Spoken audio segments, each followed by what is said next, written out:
Well, I don't know if you want me to give me my full name because it would take up half of the show since I have 7 names. So I'll just start with my given name at birth, and it's Teresa Maria Mercurio. I was born and raised in this little village of Piedmont. My parents were Italian immigrants, and they came over, and I know that they got married in 1962, I believe. And the interesting thing about my parents is that my mother was born in Italy, but she was uneducated because she had an older sister who was retarded. And my grandfather was embarrassed because he had a child that wasn't perfect. So he left them in Italy, came to America, married an Italian woman, even though she was born here in America. And then he finally sent for his 2 daughters. Unfortunately, the night that they arrived, he forgot they were coming because he was playing cards, and he left them sitting on their stoop until 1:30 in the morning. And my mother says how upset she was that the first time she met my father in almost 5 years after her mother died in childbirth, and he slapped her across the face and he says, when I tell you to wait, you wait where I tell you. And so at 1 o'clock in the morning, she got to meet her father. And he sent her to school to learn English, but he kept Maria, her older sister, the handicapped sister, to be his maid for his new wife. And that's the way my mother's life started. However, in school, when she was learning to learn English, she met my father, and they ended up getting married. My father was just the opposite from my mother.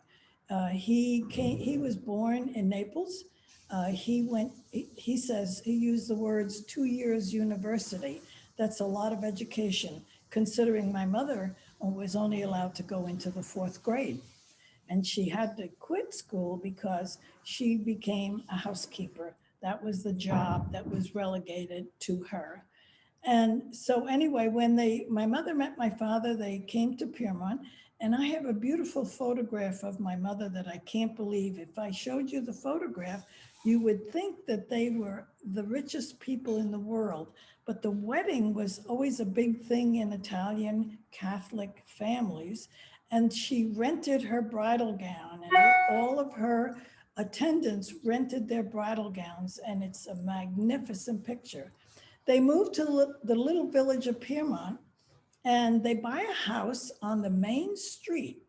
It used to be a lodge, a Masonic lodge, right across the street from the Piermont Firehouse. And our backyard was the Hudson River.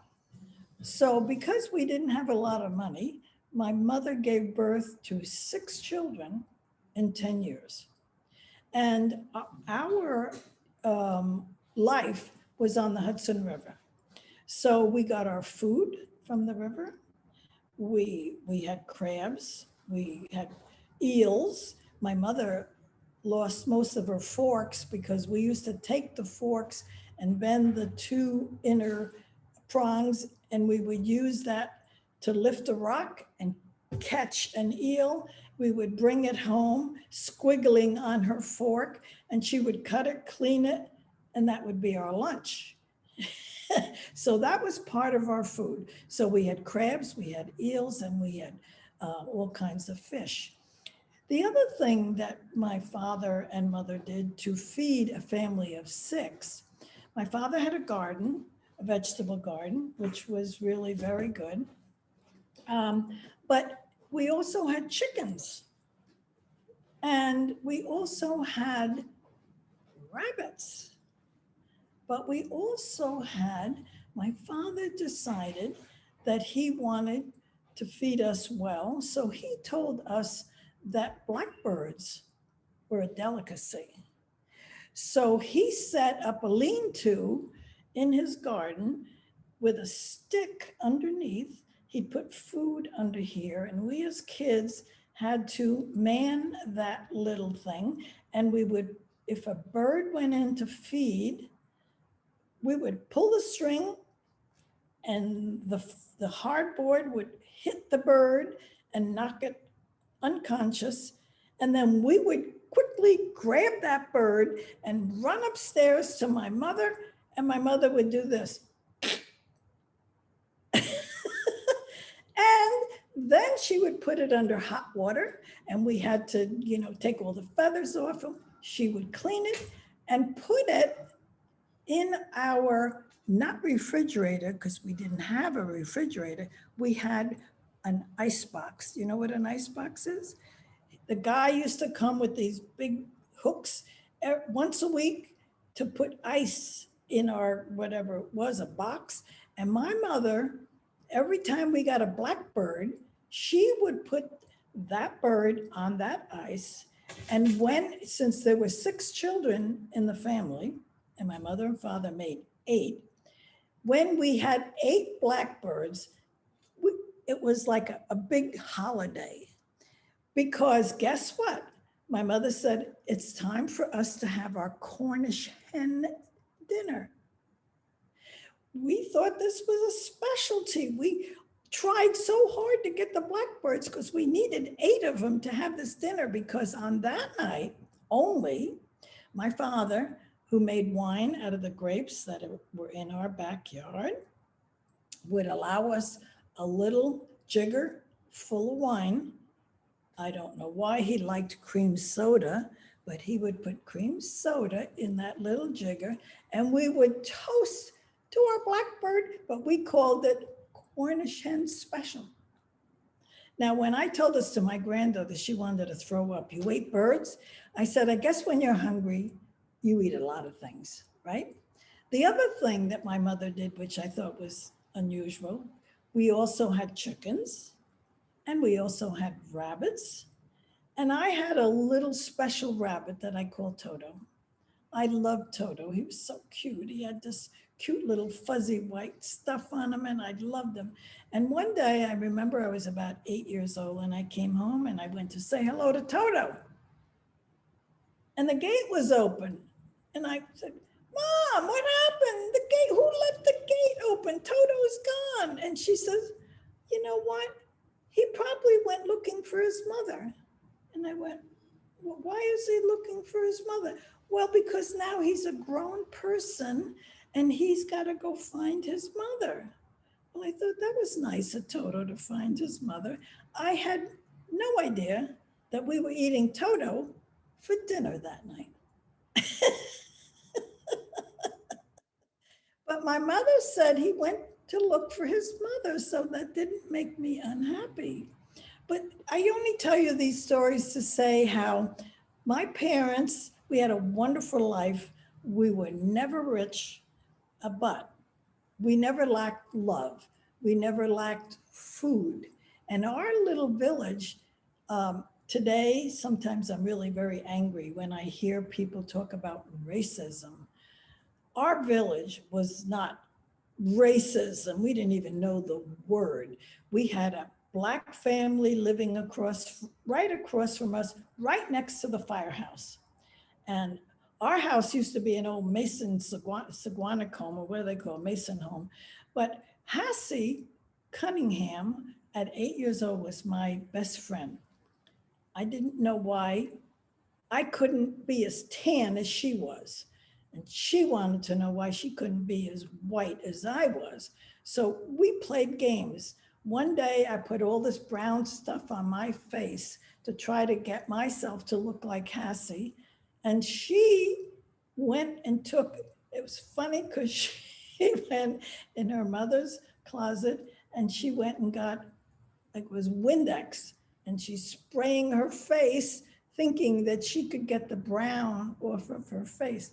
But we were 2 kids who didn't know anything except that we enjoyed each other. And it turned out that the Cunningham family, and I forgot the name of the other family, but they were very prominent Black people in our community.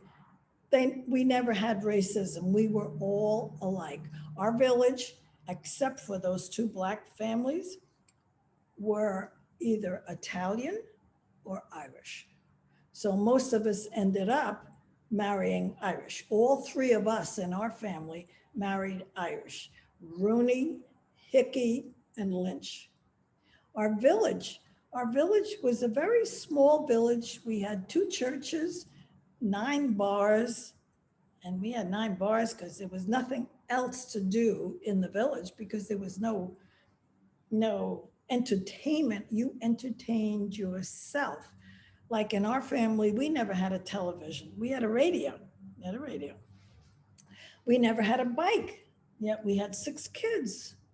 Um, we did have a pair of skates, but you couldn't use the two skates together because you had 6 kids. So you used them almost as a skateboard, right? When my mother would say, go out to play, come home before dark. So what did we do? We didn't have a ball to play, to kick a ball around. So we played kick the can. We would go in somebody's garbage pail and we'd get a can, squash it down. We played kick the can. But we entertained ourselves. So the main street of Piermont, I actually wrote a list of the stores because I know that's what you want to hear.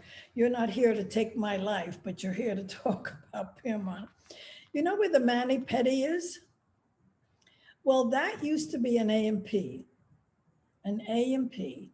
So only remember that store in particular because I must have been around 6 or 7.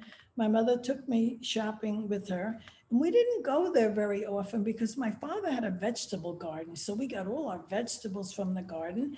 We had our fruit from our tree. We had, grapevine in our backyard. But we were at the A&P this particular day, and my mother was picking up items that I don't remember.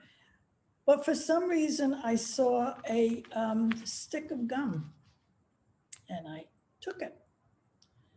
And I turned so that my mother couldn't see me, and I actually stole a pack of gum. And my mother was so busy doing what she did, she didn't notice. But when we got back on the street on our way home, she actually saw me chewing. And she said, "What's in your mouth?" And I had to tell her, "Gum." "Where did you get it?"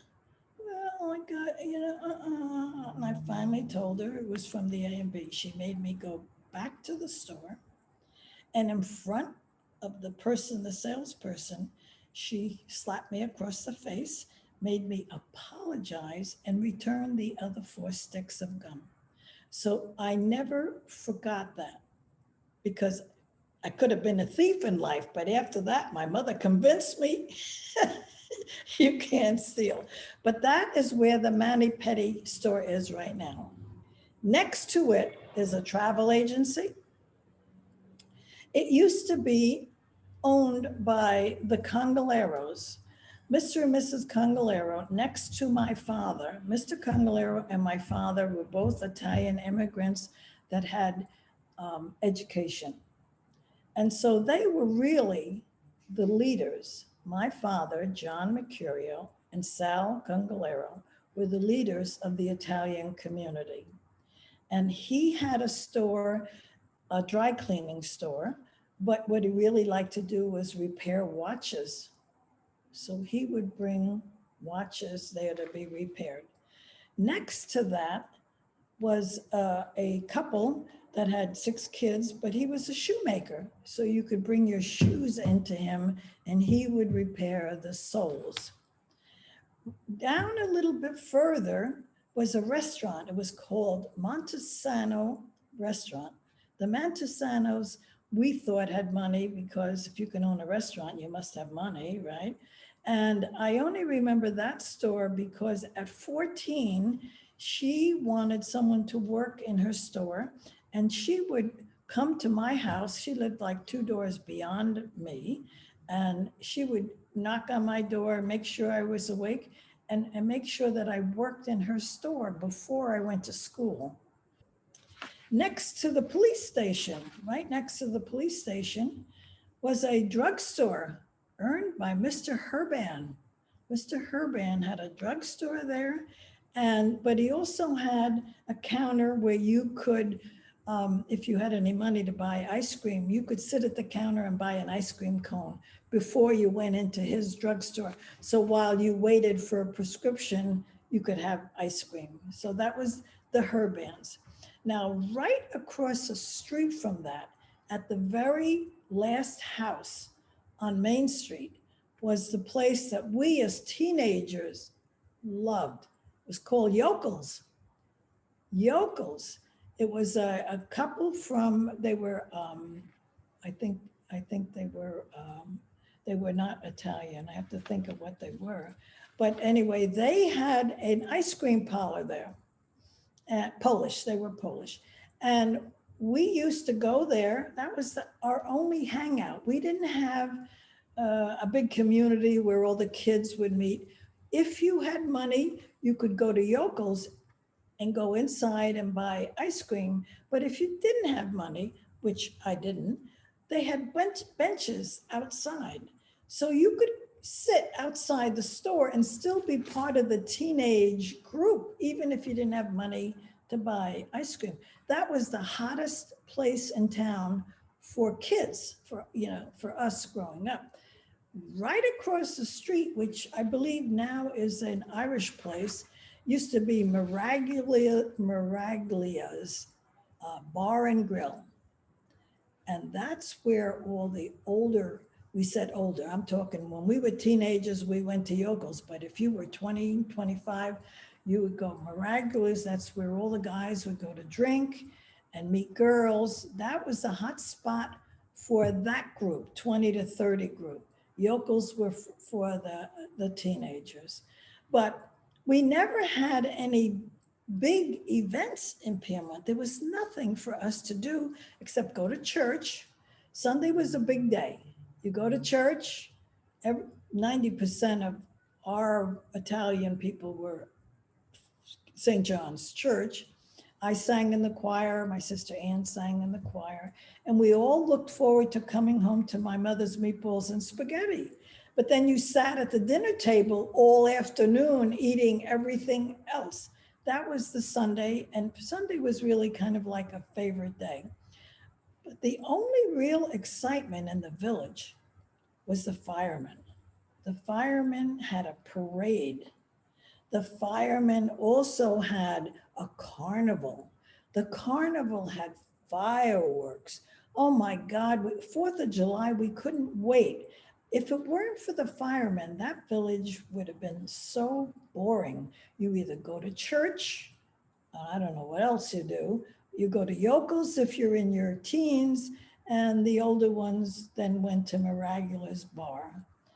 So there was really nothing for us to do. And when the village allowed Piermont Landing to come in to build their condos, they stopped the firemen for the entertainment for the village because they said the fireworks were interfering with their buildings or whatever.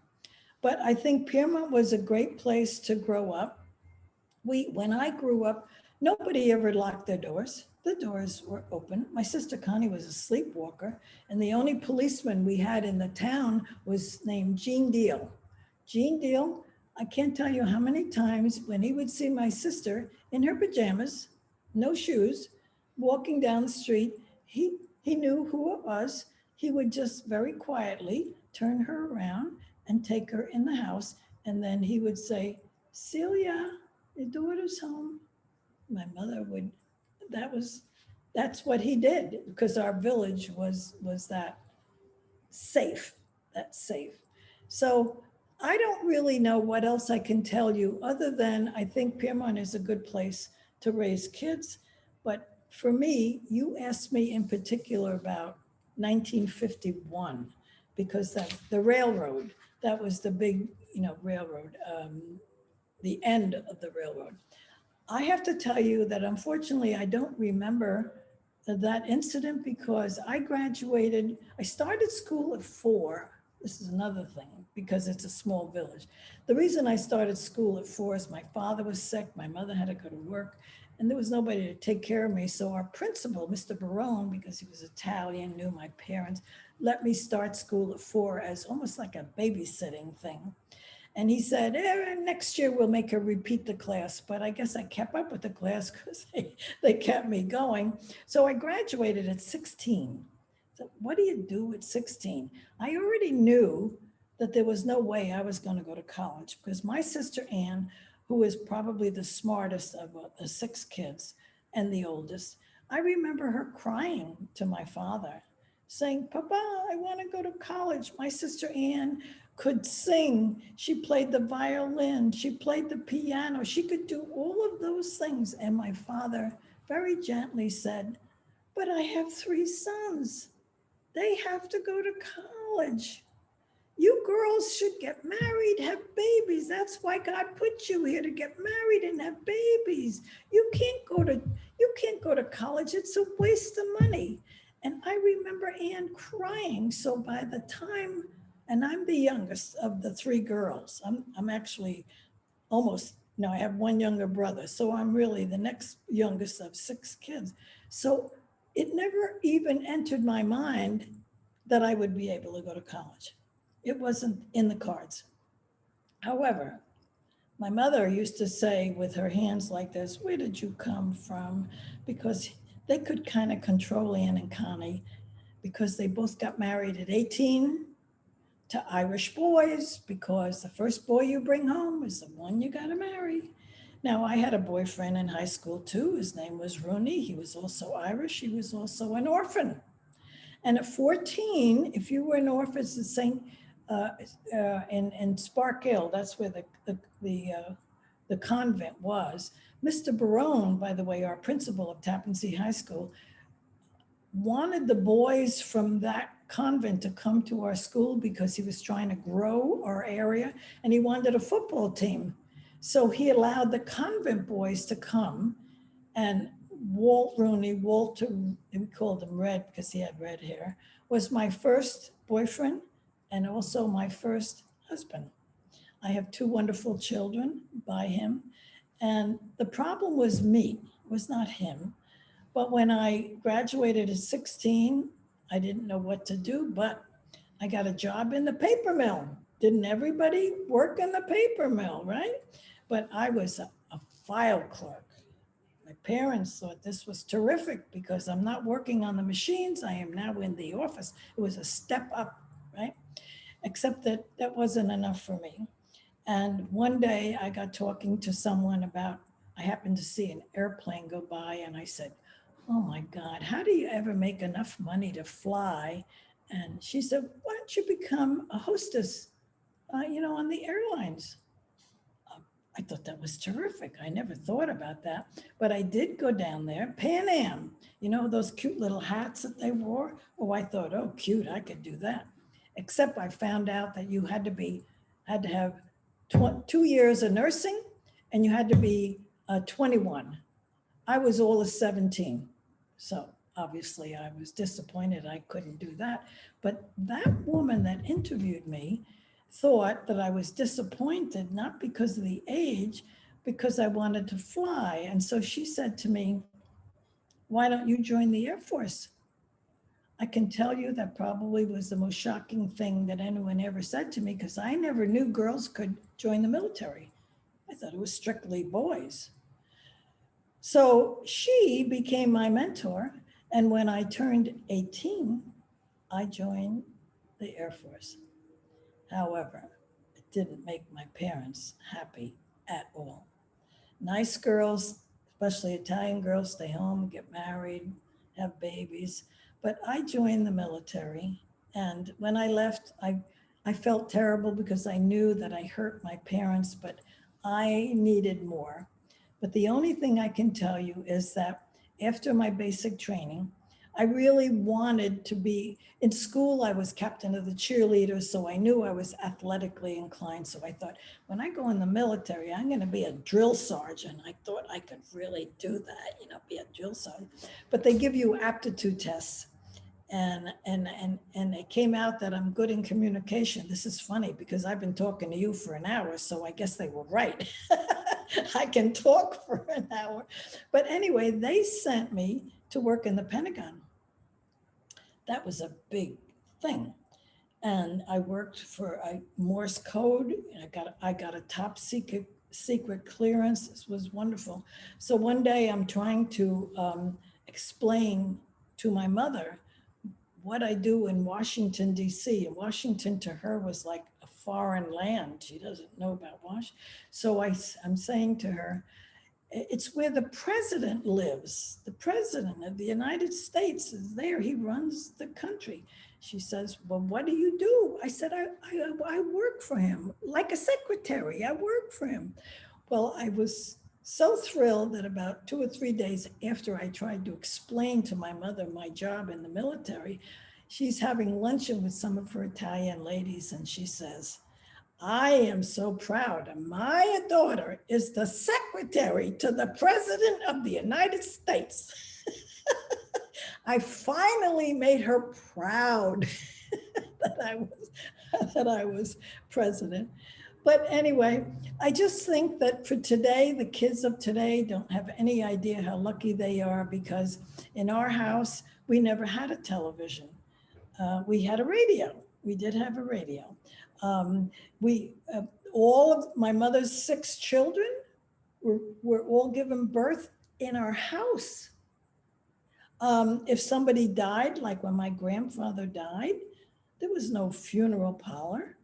The casket was in our dining room. It was a different time, a different life. I get very upset when I hear people say that we're racist. Piermont was never racist. Hassie Cunningham at 8 years old was my best friend. I came home one day with mud on my face because I was trying to look like Hassie. I mean, there was no racism in Piermont. It was a great place to grow up. And I don't know what else to tell you except that I know when the time comes for the good Lord to call me, I will be buried there in Piermont. So I don't know what else it is you want me to say. You haven't asked me one question because I haven't shut up the whole time. So, that's the way it was supposed to go, Tess. That was perfect, because you gave some information that no one else has told us so far in a very entertaining way. Well, it's my father was always the storyteller, and Anne always tells me that I took after my father. But I wasn't really telling a story. I was just telling, I mean, you took me on a ride from 6 years old. I have a birthday coming up in January, and I'm going to celebrate it, by the way, in Piermont. It's going to be at the View, and I am going to be 90 years old. Impossible, but okay, we'll believe you, but I don't believe you. That's wonderful, Tess. We'll end it here because it's an amazing way to end it. And I'm sure people were thinking, oh, she's got to be like, maybe she's 80, maybe not even that, wow. January 6th, I will be 90 years old, and my kids are going to give me a party at the View, which will awesome. Yeah. So you can cut out whatever you want and use whatever you want. The only other thing I can tell you is a few years back, the Orangetown Historical Society also interviewed me, and I probably said most of the same things. So if you want on YouTube, you can check that.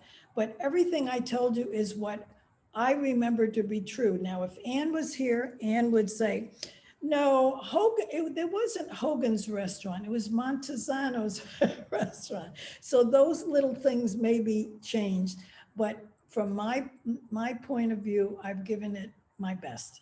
I've told you what I remember. Absolutely. Thank you so much. And I'll look forward to getting that list of the other of the buildings in town, the names of the buildings and what they used to be. That would be wonderful. And I will send you a copy of this. Would you like a copy of your video? I would love it. Thank you, and salute. Salute. Amaretto. I have Pinot Grigio. Pinot Grigio. Thanks, Tess. Hope to see you soon. All right, bye-bye.